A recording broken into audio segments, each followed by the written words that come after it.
नौजवानों, अपनी जवानी पे घमंड मत करना। तेरे हर अज़्म के बनने में तेरी मां का लहू है, तेरी मां का खून है। तू सर पटक पटक के अपनी मां के कदमों में मर जाए, मगर मां के एहसान का बदला तू नहीं चुका सकता। मां ने रोटी कपड़ा नहीं, तुझे दुनिया में वजूद बख्शा है।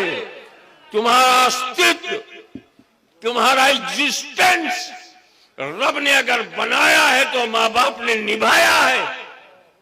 इसीलिए माँ बाप का दर्जा किसी को मिल नहीं सकता, और बाप से माँ का दर्जा इसलिए बुलंद हो गया कि जो माँ ने कठिनाइयां उठाई हैं वो बाप ने नहीं उठाई, जो सेक्रीफाइस माँ ने किया है वो बाप ने नहीं किया।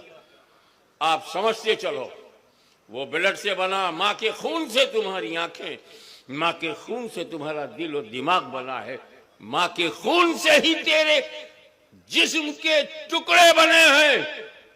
तेरी आंखें तेरी माँ की मुहताज है, तेरी ज़बान तेरी माँ की मुहताज है, तेरा दिल गुर्दा जिगर सब तेरी माँ का कर्जा है।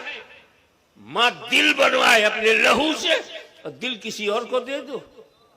माँ अपने खून से तेरी आंखें बनाए, आंखें कहीं और लगाओ। माँ अपने खून से तेरी जबान बनाए और गीत किसी और के गाओ।